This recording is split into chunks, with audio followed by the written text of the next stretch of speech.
Salut tout le monde. Vous savez, on dirait peut-être pas comme ça, mais moi j'aime bien lire. J'ai aussi fait des études littéraires, j'ai fait un bac littéraire, et au cours des nombreux cours de français que j'ai pu avoir du collège jusqu'au lycée, j'ai pu faire quand même de sacrées découvertes quand on a étudié les textes. Il y a des textes qui me sont bien restés, dont j'ai de bons souvenirs, d'autres que j'ai trouvé un petit peu moins intéressants. Mais bref, tout ça pour dire que aujourd'hui j'ai décidé de vous présenter mon top 10 de mes romans préférés. Alors pour info, je risque de spoiler un petit peu, mais je tâcherai de vous en dire un minimum quand je vous parlerai des livres. Allez, on commence tout de suite.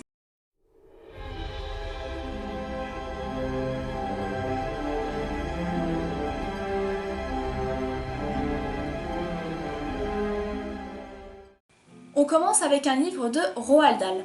Alors, de tous ceux que j'ai pu lire de cet auteur, je pense vraiment que c'est sur Les Deux Gredins que je suis le plus revenue. L'histoire est très simple, elle porte sur Compère et Commère Gredin, tout simplement. Les deux personnages sont cruellement drôles. Ils passent leur temps à se jouer des mauvais tours, mais vraiment on se marre bien dans le récit. Dans ce livre, il y a quand même 3 passages qui m'ont sacrément bien marqué. Le premier, je dirais que c'est quand Commère Gredin fait ses fameux grouillanzis, parce que ces spaghettis grouillanzis grouillaient de verre, pour citer le livre tout simplement. Ça, ce passage, j'avais bien aimé. Le deuxième, c'est le délire qu'il y a autour de l'épouvantable, la terrifiante ratatinette. Ça, je trouvais que c'était assez marrant aussi. Et un autre passage encore qui m'avait marqué, c'était le délire de la tente aux oiseaux aussi. Et quand il y a des enfants qui restent collés sur l'arbre à la place des oiseaux, les deux gredins sont quand même prêts à les manger. C'est vraiment horrible. Mais voilà, je pense que c'est ces 3 passages-là en particulier qui ont fait que je revenais sans cesse sur les deux gredins.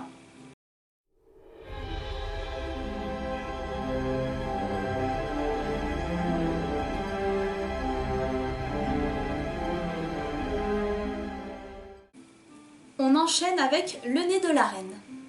Je me souviens, moi, ce livre, en fait, ma mère le connaissait déjà, et j'ai eu l'occasion de l'étudier en primaire, du coup, donc ça fait que j'ai pu le lire, et ça fait que je l'ai bien aimé, j'ai pas été déçue par l'histoire, c'était vraiment sympathique.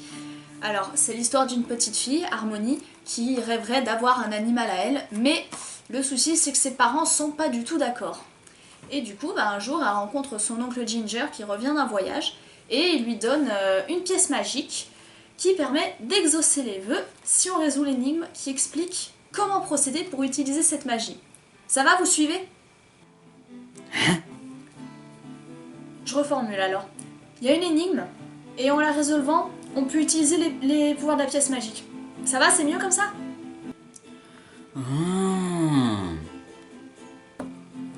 Du coup, l'histoire tournera autour de Harmonie et des vœux qu'elle va formuler. J'aime beaucoup le personnage d'Harmonie dans cette histoire et j'aime beaucoup sa personnalité aussi, ainsi que le fait qu'elle dessine des animaux avec la tête des gens de son entourage. Ça j'aime bien, même qu'elle les imagine aussi. Elle fait pas que de les dessiner, elle imagine les gens qu'elle rencontre, tout ça en animaux et je trouve ça assez sympathique. Et j'aime beaucoup l'histoire en elle-même, elle aussi. Et en plus, il y a une morale dedans et c'est assez cool. J'aime bien la morale de cette histoire.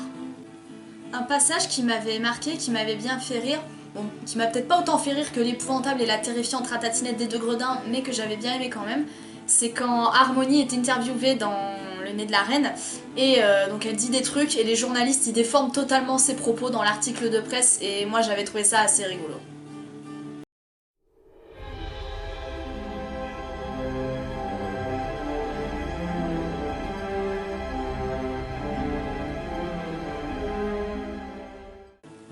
De toute la saga Harry Potter, que ce soit pour le livre ou pour le film, je pense sincèrement que Le prisonnier d'Azkaban, c'est mon volet préféré.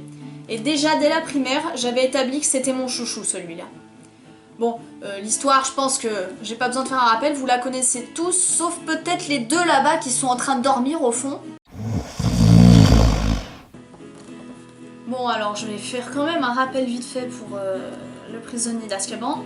Harry entre dans sa 3e année à Poudlard et Sirius Black, un meurtrier, s'est échappé de la prison du coup et il cherche Harry. Je ne saurais pas vraiment dire pourquoi c'est le prisonnier d'Azkaban qui est mon préféré. Est-ce que c'est parce qu'il y a le professeur Lupin dedans qui est un personnage que j'aime beaucoup? Est-ce que c'est le twist concernant Sirius Black? Est-ce que c'est les concepts des détraqueurs et des Patronus? Franchement, j'en sais rien, mais il y a plein de raisons qui font que j'adore ce livre, mais je saurais pas trop toutes les énoncer ni toutes les expliquer. C'est mon préféré, c'est comme ça, point. D'ailleurs, je ne peux pas m'empêcher de vouloir vous raconter une petite anecdote au sujet du prisonnier d'Azkaban quand j'ai lu le livre, mais le souci c'est que pour ceux qui n'ont pas encore eu la chance de découvrir l'univers d'Harry Potter, qui n'ont pas vu le film ou pas lu le livre, ça risque de spoiler en fait, vu que ça concerne le twist à propos de Sirius. Donc si vous ne voulez pas entendre l'anecdote, je vous mets un petit timecode à l'écran pour que vous puissiez avancer et la sauter. Alors, quand j'ai lu le livre, dès l'instant où ils ont précisé que Sirius Black était un animagus, tout de suite dans ma tête j'ai fait le rapprochement avec le fait qu'il avait dû potentiellement peut-être se transformer pour pouvoir s'échapper. Je me suis dit comme ça d'instinct quand j'ai eu cette information, et ça a été confirmé dans le texte, et du coup j'étais toute fière de moi d'avoir pu deviner toute seule. Bon, ok, c'est un peu logique en même temps, mais j'étais fière de moi, voilà, à l'époque, j'avais déduit toute seule que Sirius avait utilisé la transformation en animagus pour s'échapper d'Azkaban. Je sais pas pourquoi je vous raconte cette anecdote, j'aime bien la partager comme ça, voilà, donc voilà, j'ai fini avec la petite anecdote inutile. On enchaîne avec les suites du top, et on arrive à la moitié quand même, mine de rien.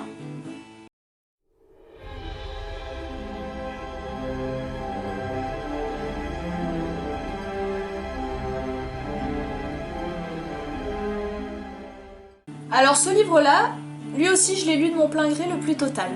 Je me souviens, j'étais en seconde à cette époque-là, et je venais de voir Le Bossu Notre-Dame. Parce que ouais, pour info, en fait, j'ai pas grandi avec ce film, c'est un des Disney que j'ai vu sur le tard, c'est comme ça. Bref.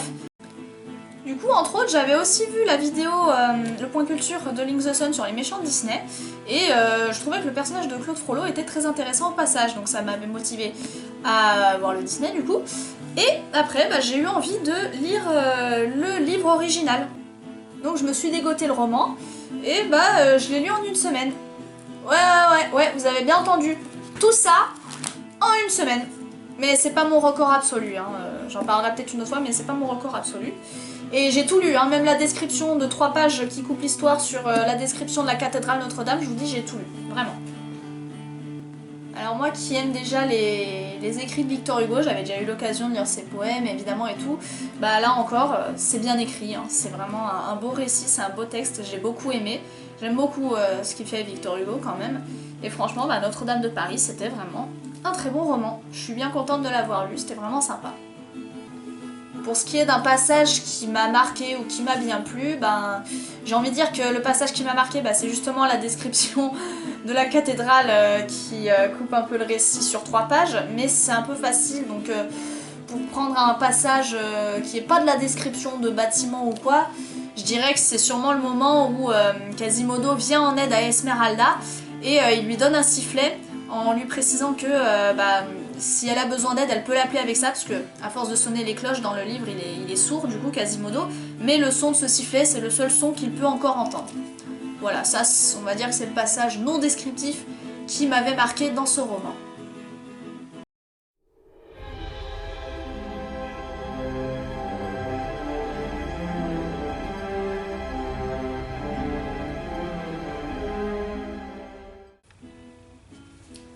Alors ce livre, contrairement à tous ceux dont j'ai parlé précédemment, lui, j'ai eu aucune difficulté à le mettre à la première place parce que c'est totalement clair que c'est mon histoire, mon roman préféré de tous les temps. Je vais pas vous résumer l'histoire parce que en fait c'est carrément résumé dans le titre, histoire d'une mouette et du chat qui lui a appris à voler. Je vais plutôt vous raconter comment j'ai fait la connaissance, on va dire, de ce roman. C'était en CM2. Et notre institutrice, elle avait pour habitude de nous lire une histoire, elle nous lisait des histoires, et c'était une fois par semaine qu'elle lisait les récits. Et un jour, du coup, elle nous a lu celui-là. Et j'ai tout de suite adoré ce récit, je l'ai vraiment trouvé super. J'ai tout de suite demandé à ma mère de me l'acheter. Et je pense que c'est aussi le roman que j'ai le plus relu de toute ma vie. Bon, il y a Les Deux Gredins aussi, mais Les Deux Gredins c'est beaucoup plus court, donc ça compte pas vraiment, je trouve que ça compte pas. Mais vraiment, Histoire d'une mouette et du chat qui lui a appris à voler, j'adore ce roman. C'est vraiment un très beau livre, c'est une histoire qui est vraiment belle, c'est poétique, c'est touchant, c'est émouvant. Vraiment, c'est une très belle histoire. C'est super bien écrit, on s'attache aux personnages qui sont pour la plus grande majorité des animaux. Le texte, il y a de la sensibilité, je dirais, dans le récit, tout ça. Il y a de l'émotion. Et aussi, il y a une très jolie morale dans cette histoire. Vraiment très jolie. Si vous avez jamais lu ça, vraiment, vous laissez tout tomber là maintenant, vous trouvez le moyen de lire ce livre. Parce que vraiment, il vaut le coup, c'est vraiment une très belle histoire. Et je pense aussi que mon passage préféré dans cette histoire, c'est quand Zorba, le chat grand, noir et gros, apprend enfin à Fortunada, la mouette, à pouvoir voler. C'est, je pense, les dernières... C'est à la fin du livre, évidemment. Et les dernières phrases m'arrachent toujours, je pense, une petite larme. Parce que c'est vraiment beau, en fait. J'aime beaucoup ce passage. Et d'ailleurs, quand j'étais en école de dessin, à un moment, on avait un travail qui était c'était en graphisme, on devait faire une lettrine à partir d'un texte qu'on aimait bien. Et moi, justement, j'ai choisi les dernières phrases d'Histoire d'une mouette et du chat qui lui a appris à voler. Pour celui-là, vu que c'est mon préféré, je peux pas m'empêcher de vous lire ce passage que j'aime beaucoup, mon passage préféré. Et je vais vous mettre à l'écran la lettrine que j'ai faite du coup pendant que je vous lis ce passage. Alors mon passage préféré, c'est vraiment les dernières phrases du livre, mais je vais vous lire un petit peu avant, histoire qu'on puisse un peu plus profiter et que vous ayez un peu plus de contexte. Les portes sont fermées, miaula Zorba. Pas toutes. Je viens souvent ici fumer et penser, seul, les jours de tempête. Je connais une entrée, répondit l'humain. Ils firent le tour et entrèrent par une petite porte latérale que l'humain ouvrit avec son couteau. De sa poche, il sortit une lampe et, éclairé par son mince rayon de lumière, ils commencèrent à monter un escalier en colimaçon qui paraissait interminable. « J'ai peur !» pépia Fortunada. « Mais tu veux voler, n'est-ce pas ?» interrogea Zorba. Du clocher de Saint-Michel, on voyait toute la ville. La pluie enveloppait la tour de la télévision et sur le port, les grues ressemblaient à des animaux au repos. « Regarde là-bas, on voit le bazar d'Harry. C'est là que sont nos amis, » miaula Zorba. « J'ai peur, maman !» cria Fortunada. Zorba sauta sur la balustrade qui protégeait le clocher. En bas, les autos ressemblaient à des petits insectes aux yeux brillants. L'humain prit la mouette dans ses mains. « Non, j'ai peur! Zorba, Zorba !» cria-t-elle en donnant des coups de bec sur les mains de l'homme. « Attends, pose-la sur la balustrade, » miaula Zorba. « Je ne voulais pas la lancer, » dit l'humain. « Tu vas voler à Fortunada. Respire, sans la pluie. C'est de l'eau. Dans ta vie, tu auras beaucoup de raisons d'être heureuse, et l'une d'elles s'appelle l'eau, une autre le vent, une autre le soleil qui arrive toujours comme une récompense après la pluie. Tu sens la pluie? Ouvre les ailes, miaula Zorba. La mouette ouvrit les ailes. Les projecteurs la baignaient de lumière, et la pluie saupoudrait ses plumes de mer. L'humain et le chat la virent lever la tête, les yeux fermés. La pluie, l'eau, j'aime. Tu vas voler, assura Zorba. Je t'aime. Tu es un chat très bon, cria-t-elle en s'approchant du bord de la balustrade. Tu vas voler. Le ciel tout entier sera à toi, miaula Zorba. Je ne t'oublierai jamais, ni les autres chats, cria-t-elle, les pattes à moitié au dehors de la balustrade, comme le disaient les vers d'Axaga. Son petit cœur était celui des équilibristes. Vole! Miaula Zorba en tendant une patte et en la touchant à peine.